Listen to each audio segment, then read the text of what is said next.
Hello friend, আপনাদের সকলকে প্রিয়া handwriting চ্যানেলে স্বাগত। আজকের যে বিষয়টি পড়ব তা হলো করোনা ভাইরাস ভূমিকা। সম্বন্তরে মরিনি আমরা মারি নিয়ে করি ঘর, একথা আবারও সত্য হলো সাম্প্রতিক অতিসারী করোনা ভাইরাসের প্রাদুর্ভাব।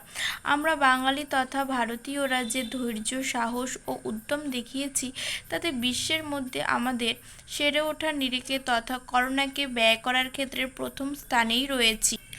উৎস ও নামকরণ। করোনা ভাইরাস শব্দটি ল্যাটিন ভাষার শব্দ করোনা থেকে নেওয়া হয়েছে, যেটি মূলত গ্রিক শব্দ যার অর্থ হলো মুকুট। ইলেকট্রন মাইক্রোস্কোপে এই ভাইরাসটি মুকুটের মতো দেখতে হওয়ায় এর নাম হয়েছে করোনা।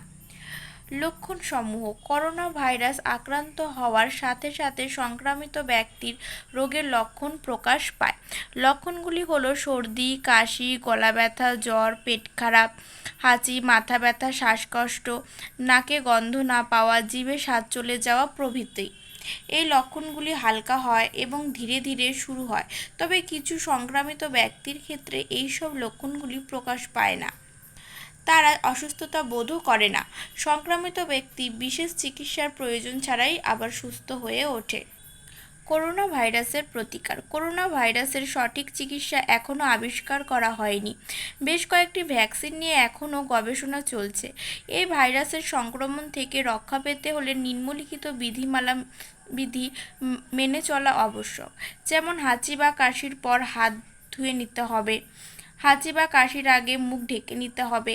আপনার যদি মনে হয় আপনি সংক্রামিত, তাহলে আপনাকে আগে অন্যদের কাছ থেকে ঘনিষ্ঠতা এড়িয়ে চলতে হবে। নিজেকে সারাক্ষণ হাইড্রেট রাখতে হবে, মাস্ক পরিধান করতে।